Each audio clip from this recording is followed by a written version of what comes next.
Assalamualaikum teman-teman, kembali lagi dengan saya Vida di channel YouTube Vida Bacain Buku. Apa kabar? Alhamdulillah ya teman-teman, sampai saat ini kita selalu dalam keadaan baik, sehat dan berbahagia. Alhamdulillah, alhamdulillah, alhamdulillah. Teman-teman, kali ini kita lanjutkan lagi membaca buku The 5 Second Rule Mel Robbins. Saat ini kita sudah masuk ke bagian 4, yaitu bab 13, mengakhiri kegelisahan. Mari kita mulai. Bismillahirrahmanirrahim. Sebuah kutipan dari Horace. Aturlah pikiran Anda, atau ia yang akan mengatur Anda. Lanjut ke bukunya. Kegelisahan adalah kondisi yang terjadi ketika kebiasaan Anda khawatir menjadi tidak terkendali. Sebagai penderita kegelisahan seumur hidup, saya sangat mengetahui genggamannya yang dapat mencengkram Anda dan betapa mengerikan rasanya. Saya juga tahu cara mengalahkan kegelisahan. Jawabannya adalah dengan menggunakan 5 second rule yang dikombinasikan dengan strategi yang disebut reframing. Reframing. Kunci untuk mengalahkan kegelisahan adalah dengan memahaminya. Jika Anda dapat menangkapnya dengan benar saat dia menyerang Anda dan melakukan reframing, maka Anda akan dapat menstabilkan pikiran Anda sebelum pikiran Anda membuatnya berkembang menjadi kepanikan. Dan lama-kelamaan, sementara Anda terus-menerus menggunakan 5 second rule, kegelisahan Anda akan melemah dan kembali menjadi apa yang awalnya membuat Anda gelisah, yaitu kekhawatiran sepele. Sebagaimana yang baru Anda pelajari, kebiasaan khawatir mudah untuk dihilangkan. Saya rasa saya memang dilahirkan sebagai bayi yang gelisah. Orang tua saya berkata, saat saya kecil, saya mengidap perut gelisah dan selalu khawatir mengenai apa saja. Saya adalah anak yang ketika berkemah teramat sangat kangen rumah, sehingga harus pulang lebih dahulu. Sebagai mahasiswa, wajah saya akan berubah semerah tomat bila nama saya dipanggil. Saya bergantung pada keberanian cair untuk berbicara dengan pemuda-pemuda keren di pesta-pesta, karena tanpa alkohol, saya pasti akan mengalami ketegangan di leher. Serangan kepanikan dimulai sejak saya berusia awal 20-an, ketika saya mulai kuliah hukum. Serangan kepanikan terasa seolah-olah Anda akan mengalami serangan jantung dan dapat terjadi karena dua alasan. Pertama, karena Anda mempunyai sesuatu yang menakutkan untuk dilakukan, berbicara di depan umum, bertemu dengan mantan, naik pesawat. Atau dua, karena tanpa alasan sama sekali. Bila Anda tidak pernah mengalami serangan kepanikan, berikut ini adalah cara terbaik untuk menjelaskan tentang serangan tersebut. Yaitu ketika pikiran dan tubuh Anda mengalami keadaan hampir saja yang benar-benar berada di luar konteks. Izinkan saya untuk memberikan penjelasan dengan menggunakan analogi yang amat sederhana. Kepanikan normal versus serangan panik. Akan ada banyak sekali momen dalam kehidupan Anda ketika Anda akan mengalami kepanikan, dan itu merupakan hal yang sangat wajar. Katakanlah Anda sedang mengendarai mobil dan akan berpindah jalur di jalan raya. Tiba-tiba entah dari mana sebuah mobil mendahului Anda, kemudian memotong jalan Anda. Anda membanting setir untuk menyingkir, tetapi mereka hampir saja menabrak Anda. Ketika situasi hampir saja terjadi di jalan raya, Anda merasakan dorongan adrenalin di seluruh tubuh Anda. Jantung Anda berdebar, napas Anda memburu, hormon kortisol Anda naik.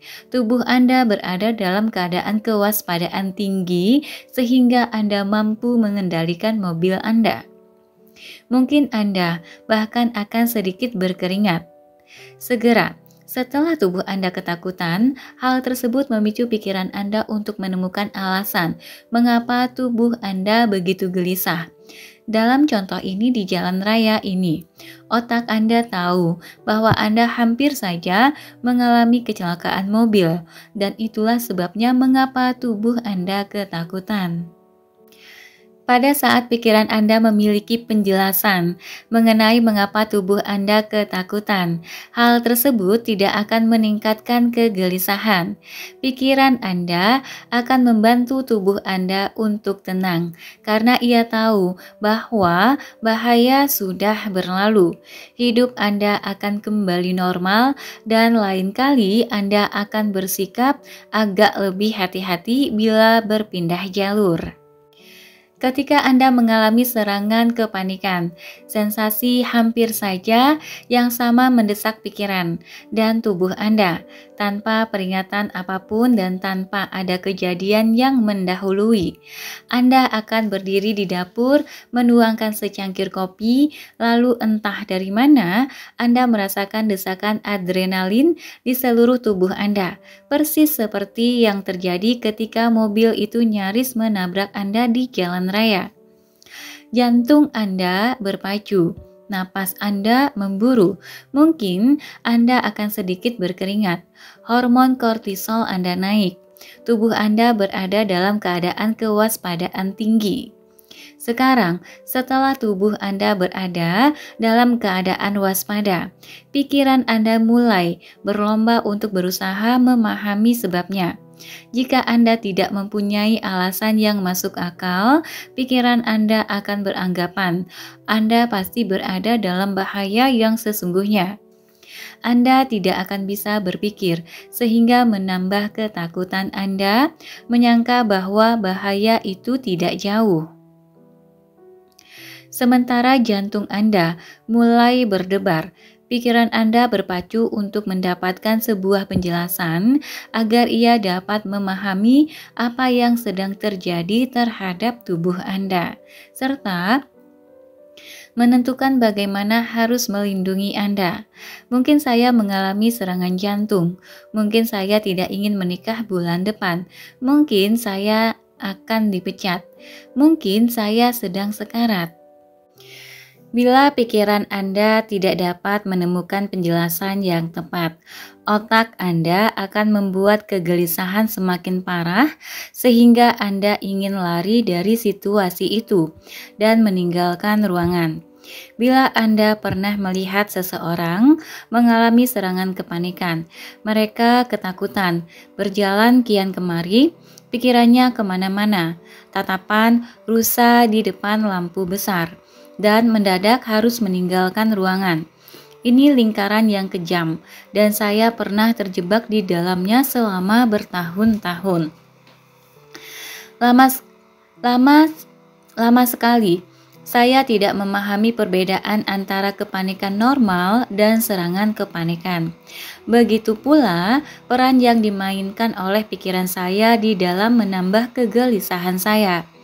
Saya sudah mendatangi banyak terapis dan mencoba segala jenis teknik kognitif untuk mencoba menghentikan diri saya dari kepanikan. Begitu parahnya keadaan saya, hingga saya takut pada serangan kepanikan itu sendiri. Dan ketakutan itu sudah tentu justru membuat saya semakin mengalami serangan kepanikan. Bila pikiran Anda tidak dapat menemukan penjelasan yang tepat, otak Anda akan membuat kegelisahan. Ulang. Begitu parahnya keadaan saya, hingga saya takut pada serangan kepanikan itu sendiri, dan ketakutan itu sudah tentu justru membuat saya semakin mengalami serangan kepanikan. Akhirnya, saya hanya mengobati diri saya dengan Zoloft, obat ajaib. Zoloft sangat ampuh bagi saya selama hampir 20 tahun. Dan apabila Anda berada di dalam lubang yang tidak bisa Anda panjat, carilah bantuan profesional dan mungkin juga obat-obatan. Meski bukan merupakan pengganti terapi, mereka bisa mengubah kehidupan.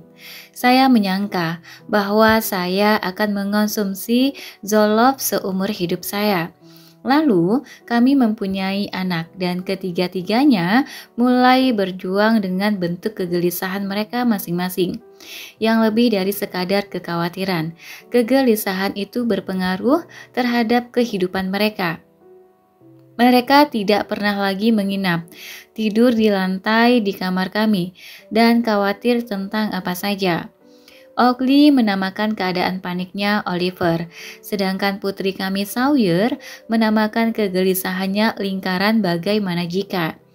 Dia pernah datang kepada saya lalu berkata, "Rasanya seperti ada lingkaran bagaimana jika di kepalaku, dan begitu aku mulai memikirkan tentang semua bagaimana jika, aku terperangkap memikirkan tentang semua bagaimana jika, dan tidak bisa keluar dari sana karena selalu ada bagaimana jika." Saya tahu betapa mengerikannya menderita akibat kegelisahan, dan rasanya sangat memilukan melihat anak-anak kami berjuang dan ketakutan. Membantu mereka mengatasi kegelisahan mereka sungguh sangat membukakan mata dan membuat frustrasi karena tidak ada satupun yang berhasil. Kami mengunjungi ahli-ahli dan mencoba berbagai macam teknik. Kami membuat permainan dengan hadiah agar mereka menghadapi ketakutan mereka, namun tampaknya justru semakin memburuk. Saya tidak lagi menggunakan Zoloft agar dapat langsung menghadapi kegelisahan saya tanpa bantuan obat. Saya ingin memahami kegelisahan saya lebih baik serta mengetahui cara mengalahkannya, agar saya dapat membantu anak-anak saya untuk mengetahui cara mengalahkan kegelisahan mereka. Berikut ini adalah apa yang saya pelajari. Berusaha tenang ternyata tidak berhasil. Saya sudah menghabiskan banyak waktu dengan terapis-terapis yang mengatakan kepada saya dan anak-anak saya agar mengubah saluran saja dan memikirkan tentang sesuatu yang lain. Cara itu berhasil apabila Anda sekadar merasa khawatir, tetapi strategi itu tidak akan ampuh untuk kegelisahan yang sudah terlalu berat. Dan ada alasannya. Bila Anda merasa gelisah, Anda berada dalam keadaan fisik yang tertekan. Jika Anda meminta seseorang agar tenang, itu artinya Anda meminta dia untuk bergerak dari kecepatan 60 ke 0. Permintaan itu sama seperti mencoba menghentikan sebuah kereta barang dengan cara melempar batu besar ke depannya. Justru akan membuat kereta keluar dari jalur. Sebuah penelitian dalam jurnal Behavior Research and Therapy menunjukkan bahwa orang yang berusaha menekan pikiran-pikiran yang tidak diinginkan secara alami akhirnya justru menjadi makin tertekan akibat pikiran-pikiran tersebut. Benar, bila Anda berusaha meminta diri sendiri agar tenang, Anda malah semakin memperburuk kegelisahan karena Anda melakukan perlawanan.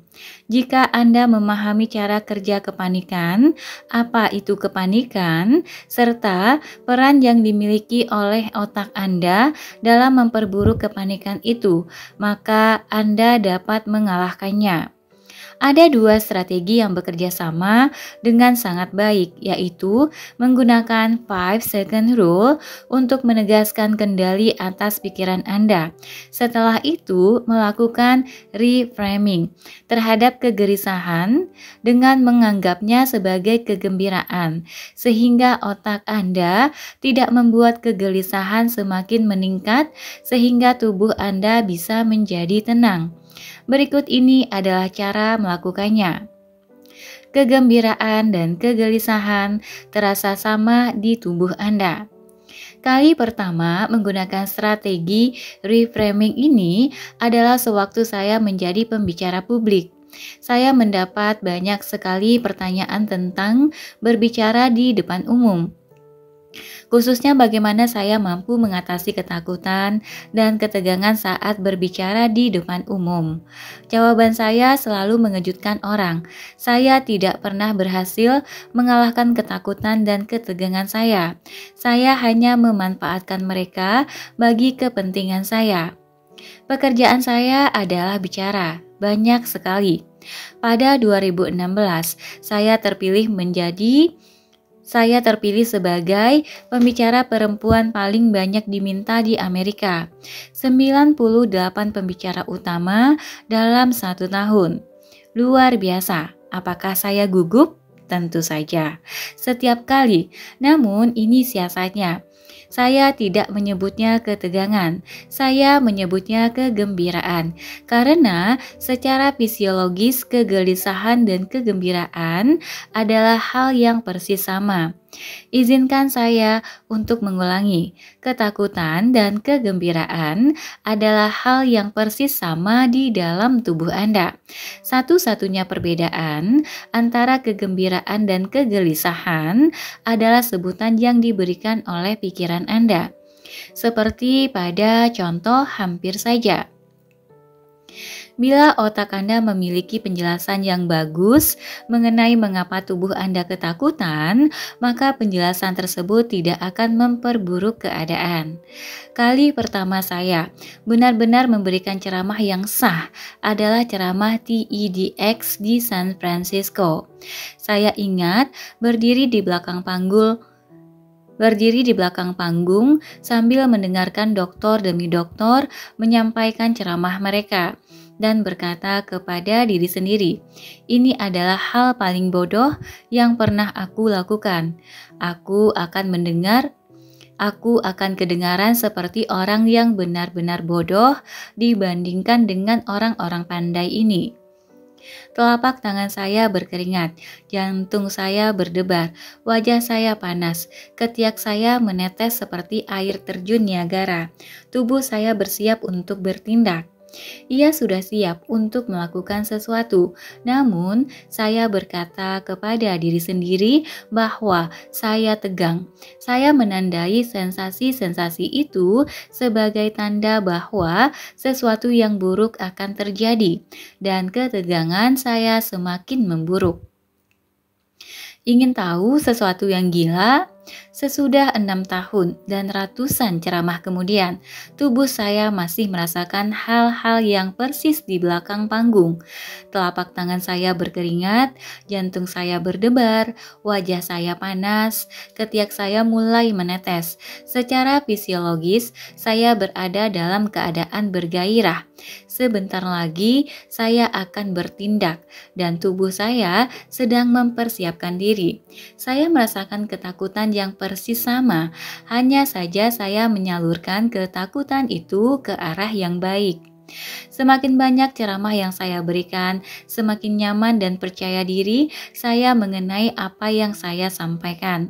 Namun, sementara saya meraih kepercayaan diri atas kemampuan saya perhatikan bahwa perasaan-perasaan di tubuh saya tetap ada. Baru saat itu saya mengerti bahwa mungkin inilah cara tubuh saya bersiap-siap untuk melakukan sesuatu yang penting. Maka saya pun mulai mengatakan kepada diri sendiri bahwa saya sedang merasakan kegembiraan dan tidak menyebutnya ketegangan. Katakanlah bahwa Anda gembira. Saya tidak pernah tahu bahwa trik saya memiliki latar belakang ilmiah yang serius, disebut penilaian kembali kegelisahan. Reframing kegelisahan Anda sebagai kegembiraan memang berhasil. Langkah ini mudah sekali, Gus ampuh. Profesor Alison Wood Brooks dari Sekolah Bisnis Harvard sudah melakukan penelitian demi penelitian guna membuktikan bahwa reframing bukan saja ampuh untuk menurunkan kegelisahan, melainkan juga membuat Anda tampil lebih baik dalam ujian matematika, berbicara, dan seterusnya. Singkatnya, mengingat kegelisahan adalah suatu keadaan bergairah, maka jauh lebih mudah untuk meyakinkan otak Anda bahwa semua perasaan tegang itu hanyalah kegembiraan, daripada berusaha membuat diri Anda tenang. Ketika menggunakan teknik ini dalam eksperimen yang beragam, mulai dari menyanyi karaoke sampai memberi ceramah di depan kamera, sampai mengikuti ujian matematika, partisipan yang berkata, "Saya bersemangat," memberikan hasil yang lebih baik dalam setiap tantangan dibanding partisipan yang berkata, "Saya gelisah." Reframing ketegangan Anda menjadi semangat, berhasil seperti yang dilakukan Suzy. Dia menggunakan 5 second rule untuk melakukan 5, 4, 3, 2, 1 dan menjaga agar perasaan yang ada di dalam perutnya itu tidak menghentikan dirinya. Suzy Helmlinger menuliskan, "Suami saya dan saya berencana untuk keluar dari tempat nyaman kami. Tidak lama lagi, dia akan pensiun dan kami ingin pindah ke negara bagian lain di East Coast. Setiap kali saya mengalami perasaan itu, perut saya, Anda tahu, yang mana? Takut pada perubahan. Saya teringat pada The 5 Second Rule, lalu menyusun daftar apa saja yang harus saya kerjakan dan memeriksa daftar tersebut satu persatu. Cara ini membuat kami semakin dekat kepada mimpi kami. Terima kasih atas inspirasi Anda." Nah, inilah manfaat mengatakan "saya bersemangat" kepada diri sendiri. Pernyataan itu tidak benar-benar mengurangi perasaan yang muncul di seluruh tubuh Anda. Ia hanya memberikan kepada pikiran Anda penjelasan yang memberi kekuatan kepada Anda. Dengan cara itu, perasaan tegang menjadi tidak semakin meningkat. Anda tetap memegang kendali, dan kegelisahan di tubuh Anda akan mulai berangsur tenang saat Anda mulai bertindak. Bila nanti Anda mengalami serangan kepanikan saat sedang membuat kopi, mengalami demam panggung, merasa gugup menjelang pertandingan, atau khawatir menghadapi ujian penting atau wawancara pekerjaan, gunakanlah 5 second rule dan hasil riset terbaru ini guna mengalahkan kegelisahan Anda. Segera setelah Anda merasakan kegelisahan menguasai tubuh Anda, kendalikan pikiran Anda. 5, 4, 3, 2, 1. Kemudian, mulailah berkata kepada diri sendiri, "Aku sangat bersemangat." Setelah itu, doronglah diri Anda melangkah ke depan. Inilah yang dilakukan Jay Greg ketika dia melakukan reframing perasaannya untuk mengalahkan kegelisahan. J. Greg Morrison menulis, "Dalam waktu 5 detik saya reframing keraguan ini sebagai sebuah kesempatan untuk tetap melanjutkan pekerjaan saya walaupun saya tidak merasa ingin melakukannya. Saya telah membiarkan perasaan tidak merasa ingin melakukannya ini menjadi pemicu gangguan kegelisahan, dan saya benar-benar merasa ceramah Anda telah membantu saya menemukan cara untuk membebaskan diri dari kegelisahan itu. Akhirnya, untuk itu terima kasih karena sudah membantu saya melakukan reframing terhadap perasaan tidak pernah merasa ingin ini sebagai perasaan yang wajar, bukan gangguan saraf." Dampak fisik dorongan ini penting dan diawali dengan menghitung. Mengerahkan diri Anda akan membantu prefrontal cortex Anda untuk memegang kendali serta mengarahkan perhatian pada penjelasan yang positif. Pada saat kali pertama Anda mulai menggunakan strategi ini, mungkin Anda harus mengulangi 27 kali dalam 1 jam. Saat pertama, anak kami yang berusia 11 tahun menggunakan cara ini untuk mengalahkan kegelisahannya dalam hal menginap di rumah teman. Dia berkata, "Aku bersemangat untuk menginap." Terus-menerus selama perjalanan sejauh 6 mil, berkatilah hati kecilnya. Ketika kami menepi di depan rumah Queen, saya memarkir mobil, kemudian berkata, "Bagaimana keadaanmu?" Dia membalas, "Jantungku masih berdebar, perutku terasa aneh, tapi aku bersemangat untuk menginap." Itu 6 bulan yang lalu, kegelisahannya karena menginap sudah hilang. Sekarang dia benar-benar bersemangat dan itulah kekuatan dari alat ini benar-benar berhasil. Anda lebih berani daripada yang Anda yakini, lebih kuat daripada kelihatannya, dan lebih cerdas daripada yang Anda kira. A.A. Milne. Oke, teman-teman, sampai di sini dulu untuk bab 13 dari bagian 4 ini.